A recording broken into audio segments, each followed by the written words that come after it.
My family owns a little vacation home tucked away in Colorado. It's the kind of place that feels like it's been frozen in time, nestled in the shadow of snow-capped mountains, surrounded by towering pines, and with enough space to get lost in a game of hide-and-seek. The house has been in our family since before I was born, and although it's definitely showing its age, it's still very much a part of us. The property has been a refuge for us for as long as I can remember, and it's no surprise why.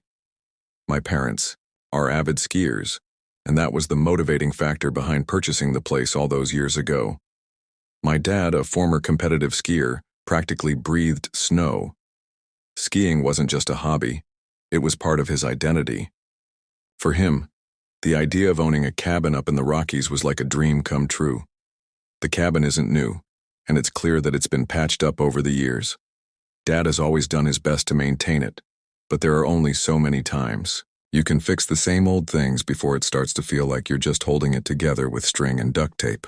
Now, as my dad talks about knocking it down and building something new, I can't help but feel that familiar tug of nostalgia. After all, the house is a part of our family's history. But I'm not one to get involved in those big decisions, especially when it comes to real estate. I was young when this story took place, and I was more concerned with the world of imagination and adventure, with snowball fights and the freedom of exploring the woods that surrounded the cabin. This story takes place around 15 years ago when I was 8 years old and my brother Josh was 11. It was wintertime and the heavy blizzard had rolled in, blanketing everything in a thick layer of snow. The snowfall was so intense that you couldn't see 5 feet in front of you, and it was the perfect setting for a day of playing outside. For us, the great thing about going up to the cabin was the sheer amount of space. The property sat on a sprawling lot with woods encircling it on all sides. Beyond our land, there were other equally large properties, and the quiet, isolated roads made it an ideal place for games of any sort. The area was a playground, perfect for hide-and-seek, snowball fights, or just exploring in the snow. Josh and I, as we often did, decided to have a snowball fight. But we had our own set of rules, things that made it more exciting for us. We built 2 forts, with the rules being that we had to pick our forts in advance and tell each other where they were. We would then make one giant snowball, which we called the jewel, and the goal was to steal the jewel from the other fort and bring it back to ours. Josh, ever the strategic thinker, chose the neighboring property to set up his fort. It wasn't a surprise. The owners were never home, and we often played on their land without anyone noticing. It was a kind of unspoken agreement between us and the absent homeowners. Their property had a natural boundary of trees, so we could sneak around the edges, build our forts, and set up the snowball. Once Josh had set his fort up and disappeared down the road, I was supposed to wait for him to blow his whistle, signaling that the game had begun. I waited and waited. For a while, everything seemed fine. He'd gone down the road, probably to finalize his fort. But after about 5 minutes, I was growing impatient. By the time 10 minutes had passed, I started wondering whether I could hear his whistle from where I was.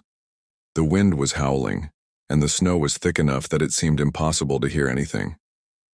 Finally, I made up my mind. I decided to take the road rather than cutting through the woods. After all, as an 8-year-old, wandering through those dark, snow-covered woods in the middle of a blizzard was a daunting thought. So I trudged through the deep, unplowed snow, my little boots sinking into the white drifts and the chill biting at my cheeks. I could barely make out the road ahead as the snow whipped into my face, but I had enough layers on that I wasn't cold, thanks to my mom who always overpacked my snow gear. The wind was so strong it almost felt like it was trying to push me back. But I persisted. When I finally arrived at the neighboring property, I looked through the trees. I couldn't see Josh's fort right away, but the bare trees and brush in the winter made it easy to peer through the woods. I wandered in and looked around, but Josh wasn't there. Not a sign of him. I spotted his fort, though, and made my way toward it, figuring I'd just grab the jewel and bring it back. That's when I heard the woman's voice. "Excuse me, are you looking for your brother?" I froze. The voice came from the front door of the house, an older woman standing in the doorway, staring right at me. She looked friendly enough, but something about her made me uneasy. I responded, a bit unsure, Yeah, we're playing a game. She smiled at me, a big, warm smile. But it felt off, almost too wide.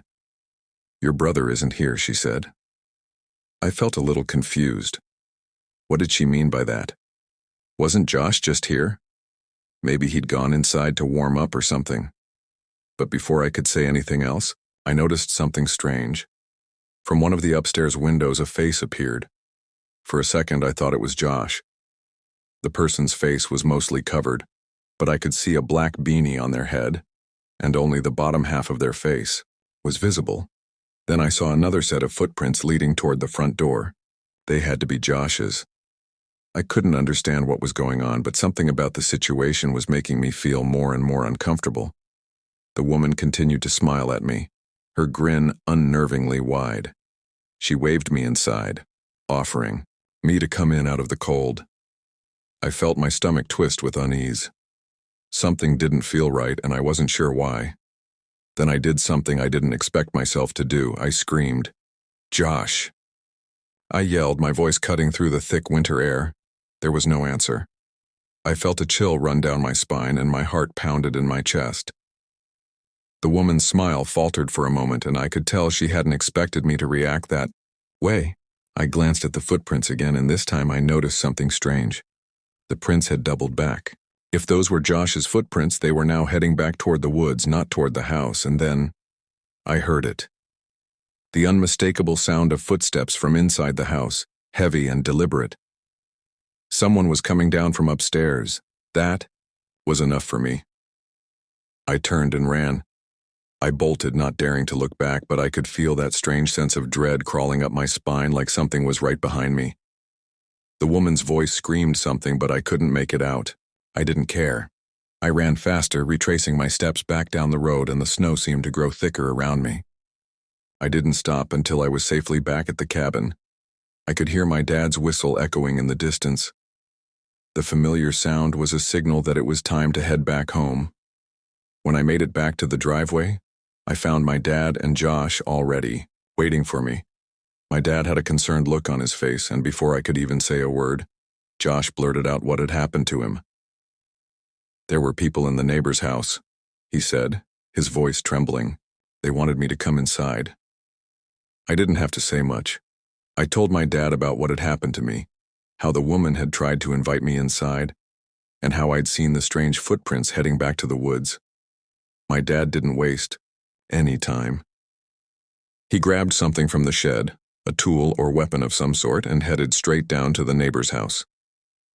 Josh and I stayed behind, nervously waiting with our mom in the cabin. Time passed in agonizing silence until my dad finally returned. He looked shaken.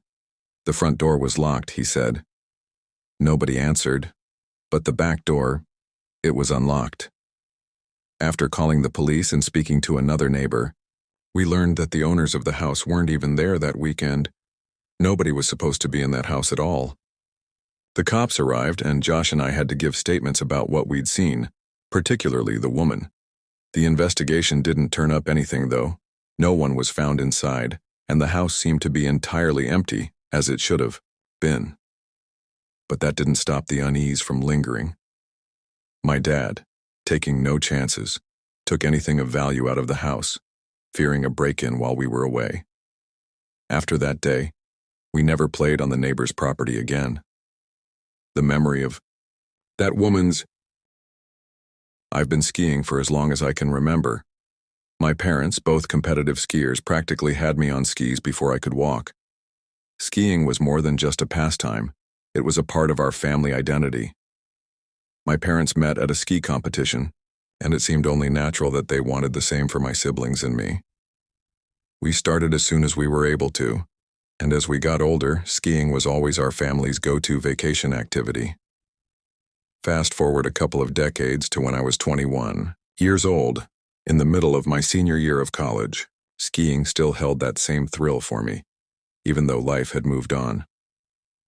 One winter weekend, I decided to head up to Vermont for a ski trip with a few friends, Jaden, Ryland, Amir, and myself.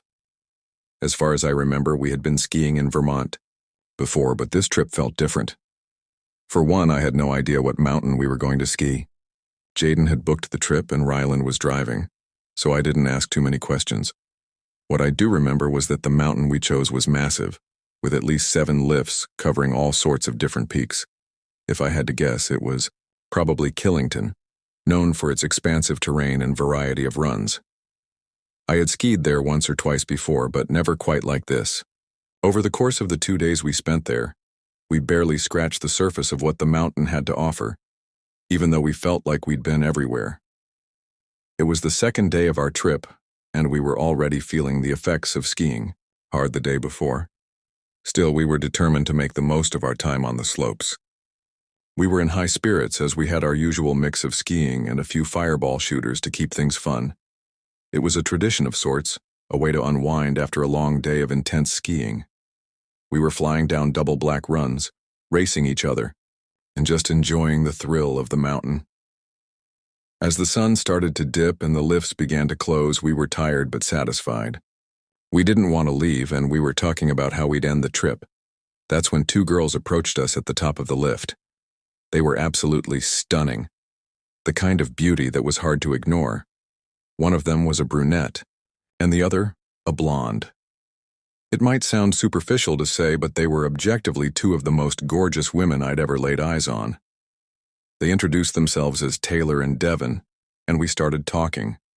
They mentioned that they were bored since the mountain seemed full of older skiers, which made sense because most of the crowd on the slopes that day was a little older than us. They had clearly picked up on the fact that we were a group of young guys and, by all appearances, were just as eager to meet us. Devon was the more seasoned skier of the 2. She was very technical, asking Amir about his skis and gear.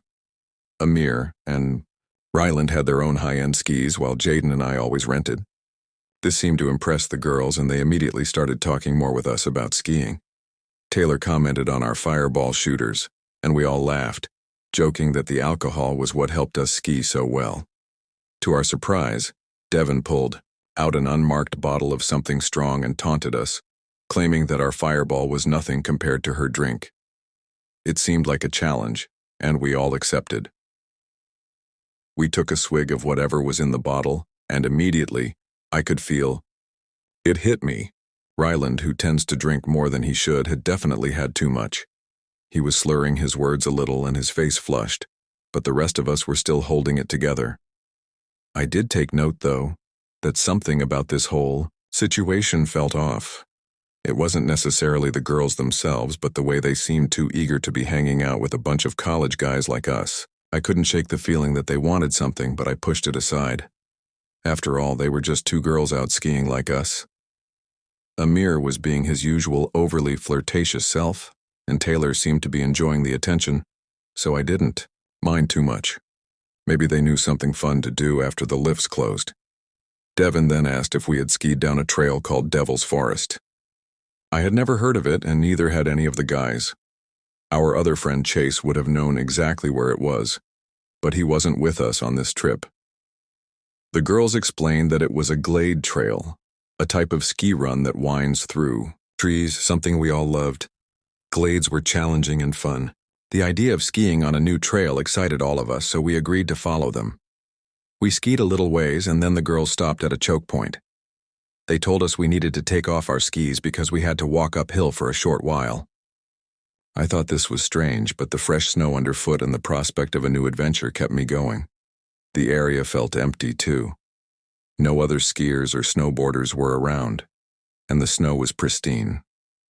It was the kind of place you don't see often, far from the main ski lifts. I noticed that Ryland and Amir had already taken off ahead, so Jaden and I slowed down to let them have some space. It was at this point that Jaden turned to me, looking a little uneasy. He voiced his concern, saying that it was strange that this Devil's Forest trail wasn't accessible from any ski lift, and I agreed. I had never had to hike uphill to get to a trail before. Still, we figured there was no harm, and if it was something the girls knew well, maybe we'd be fine. The path continued through the trees, and eventually the terrain began to level out. The moment we caught up with the others, it became clear that Ryland and Amir had gone ahead, eager to continue chatting up the girls. Jaden and I exchanged a glance, a little skeptical, but decided to continue. That's when things started to get weird. The slope in front of us started descending rapidly, much steeper than I had anticipated. We were on a tricky downhill trail now, one that would definitely require full attention. I was about to ask the girls how they knew this was a legitimate trail, but before I could, Devon pulled the bottle out again. She was being flirtatious and challenging us to take a drink. Ryland and Amir immediately took generous swigs, but when the bottle came to Jaden, he hesitated. He was already pretty drunk, and he told them he didn't want any more. At that moment, I saw something in Devon's expression shift. Her smile faded, replaced by an almost imperceptible scowl. But it was gone before I could blink, and she was back to smiling at Jaden, trying to coax him into drinking. Reluctantly, he grabbed the bottle and took a small sip. When it came to me, I didn't drink at all. Something about this whole situation made my skin crawl. I passed the bottle back to Devon and I noticed something odd. Neither of the girls had taken a drink themselves. That was strange. We skied down the slope for a while, and I kept my eye on the girls. At some point, I checked my phone. Only about half an hour until the lifts closed. I used this as an excuse, telling the girls that we wouldn't have enough time to ski back to the lifts if we went any farther. But they insisted it was fine. "We'll be back in plenty of time," they said. And when they said we'd reach the lifts, I assumed they knew the mountain better than we did. I figured we could follow them to the end, even if it was risky. But then, they took off. Without warning, Devon and Taylor started skiing down the trail, and Ryland and Amir followed them without a second thought. Jaden and I hesitated for a moment but figured we'd better follow if we didn't want to get lost on this mountain. We skied after them, but as we reached the bottom of the slope, something was off. There was no lift in sight. We were in the middle of nowhere, still surrounded by trees. I asked the girls where the lift was, and they just told me not to worry. "It's close," they said. "We'll get there soon." I didn't buy it. Something didn't feel right. And then, out of nowhere, Ryland collapsed. He was passed out, lying face up in the snow. The girls were laughing, calling him a lightweight, but I could tell it was more serious than that. I rushed over to check on him. He was breathing, but he was unconscious. Before I could react, Amir slumped over too, his body limp against the snow. Panic set in. What was happening? I looked to Jaden, who seemed just as stunned. He stepped forward, demanding answers, but before he could say anything, he passed out, as well. I was the only one left standing, and I felt my legs growing weak. My vision blurred, and I knew I was next. I tried to stay on my feet, but everything was spinning. I collapsed into the snow, but I fought to keep my eyes open, knowing that I had to stay conscious to figure out what was going on. At this point, the girls stopped pretending. They weren't smiling anymore. They were watching me, waiting for me to pass out. My head felt like it was splitting open, and I was sure I'd black out any second, but I didn't. Somehow, I managed to keep my eyes open. Then, I heard Taylor turn to Devon. She said something like, "He must not have drunk. Enough?" And Devon cursed under her breath. They both seemed pissed off now. They hadn't gotten what they wanted. Devon snapped, telling Taylor, "We have to go." I tried to yell at them, but my voice didn't come out. They didn't react. The two girls grabbed Ryland's and Amir's skis and started trudging off, into the woods. I was still struggling to stay awake, but when they disappeared into the trees, I knew I couldn't let them get away with this. My body felt heavy, and I could barely move.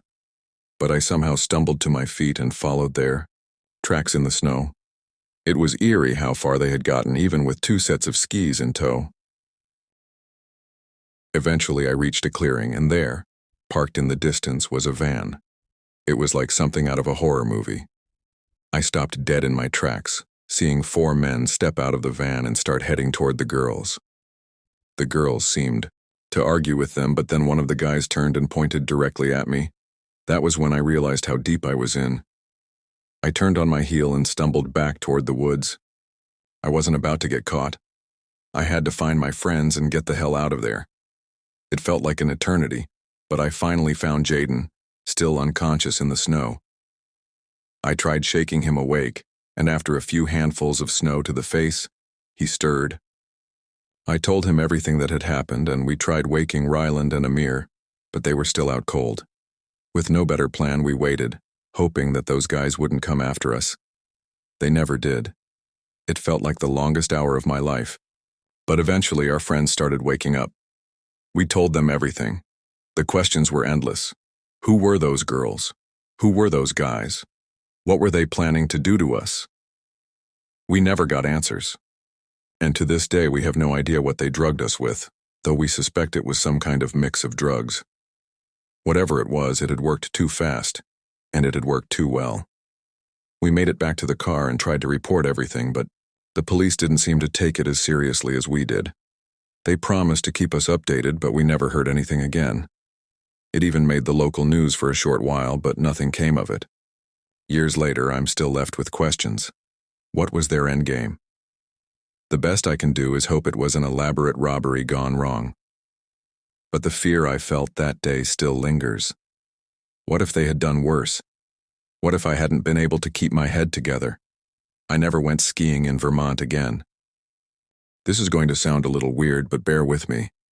Every winter, my friends Kyle, Ricky, and I have this little tradition of walking out onto a frozen lake a few towns over. It's not some grand event or anything, just something we do, for fun. But there's something about the vibe of being out there on the ice, surrounded by the quiet stillness, that feels almost otherworldly. It's just one of those simple things we've always enjoyed. Call us weird, but we can never get enough of the serenity it offers. If you've ever been out in nature by yourself, with the only sound being the gentle patter of snowflakes, you know exactly what I'm talking about. It feels like you've got a piece of nature all to yourself. The photos always turn out great too, which is a huge plus for a couple of edgy guys like us. We like capturing the moments on camera, almost, as if it gives us something to prove. It's a bit silly, but it's become one of our yearly traditions, and it never gets old. This happened this past winter, and as I'm writing this, it's already April. About 4 months ago now. I know what you're probably thinking. Don't worry. None of us fell through the ice. That's not what this story is about. It was snowing pretty heavily that night, which was the main reason we decided to go. The past couple of weeks had been consistently below freezing, so we were pretty confident that the lake was completely frozen over. I've always preferred winter over summer, and I'm pretty sure Kyle and Ricky would agree. There's just something about the snow and cold air that feels more alive than the heat of summer. One of the reasons I love winter, especially after the sun sets, is that the world never really becomes fully dark. The light reflecting off the snow blends day and night, leaving behind this surreal feeling that doesn't arise from anything else. It's almost as if the world is bathed in a kind of soft, muted glow that makes everything feel more magical.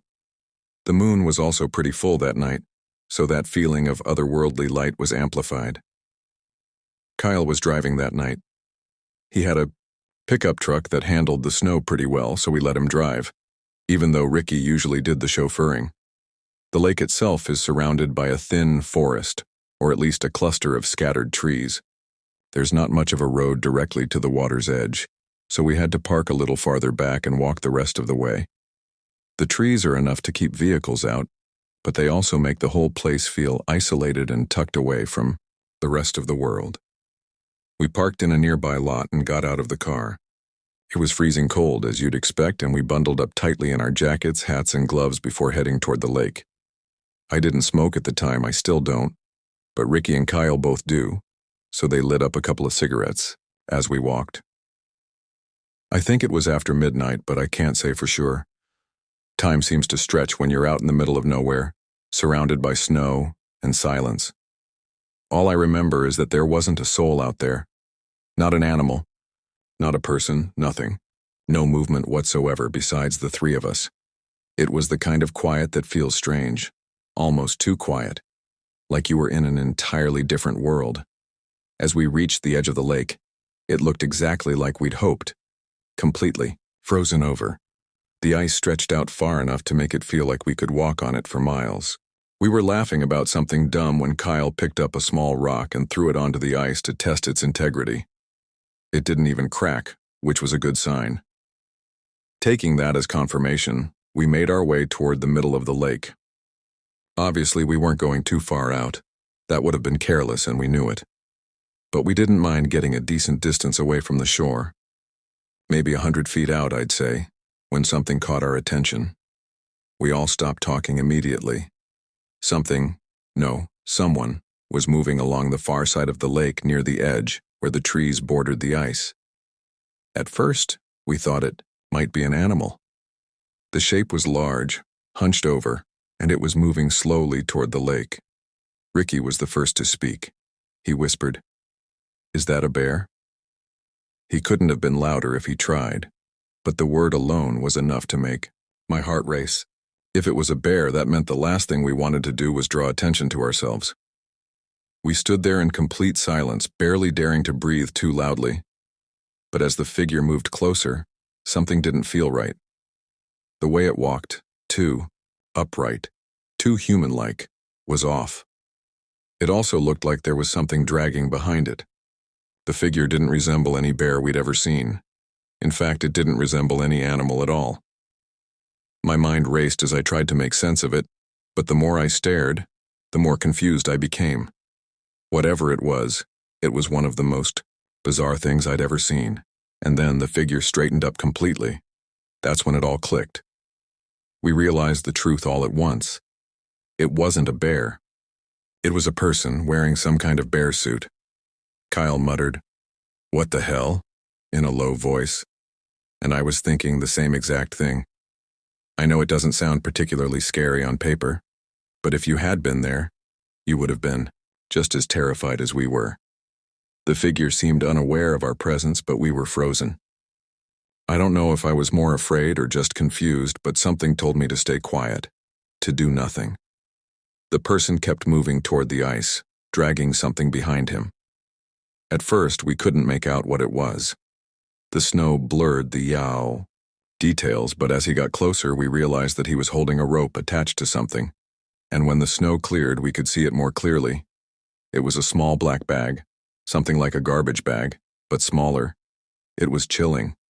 My gut told me we needed to leave, but my body felt paralyzed, unable to move. I think Ricky and Kyle felt the same way because neither of them flinched. I didn't want to leave either. Not yet.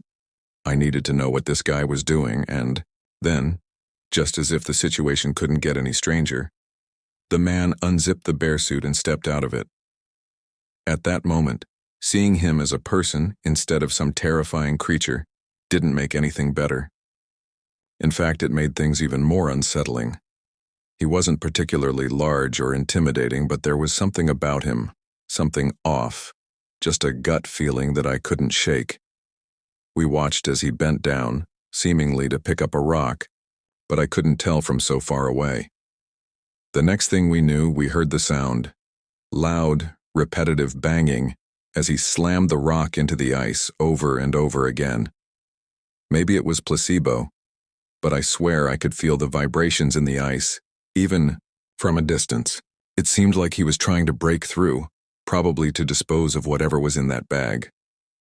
Ricky tapped my shoulder, and I turned to see him and Kyle moving back towards solid ground. Without a word, I followed suit, and the three of us tried to move quickly without making too much noise. But with every step, the crunch of the snow beneath our boots felt deafening, even though I knew there was no way the guy could hear it from that far away. We barely made it a few yards when a voice shouted from behind us, "Hey!" My heart stopped. I didn't even look back. I just started running, praying to whatever was out there that the guy didn't have a gun. The cold made it worse. The breath in my lungs was sharp, and I found myself winded after only a minute of running. I don't know if the guy followed, but I didn't dare look back to check. In that moment, we were in full panic mode. We reached the edge of the lake, gasping for breath, and after a very short break, we made our way back to the car in complete silence. Kyle drove off immediately. No questions asked. None of us had any idea what we had just seen. Kyle tried to rationalize it, saying it was probably just some weirdo dumping his trash. But I told him that was ridiculous. Who in their right mind would dress up in a bear suit in the middle of winter to illegally dump their garbage? That made no sense. Ricky, however, said it was definitely someone dumping a body, but I told him the bag was too small for that. We talked about it all the way home, but none of us could agree on a reasonable explanation. We were all left with the same unsettling feeling, unsure of what we had witnessed. And the truth is, we never got an answer. The reason I'm thinking about it now is because my mom was watching TV the other day, and a missing persons report popped up on the screen. It was a child from around our area, and the timeline of his disappearance matched up pretty closely with what we had seen on that lake. I'm not jumping to conclusions, I know it's a long shot, and probably just an unfortunate coincidence, but I can't help but wonder if those two things are somehow related. By the time you're hearing this, we've probably reported our sighting to the police. Maybe they'll find out something we couldn't. But I'll always wonder about that night and what it really was that we saw on the frozen lake.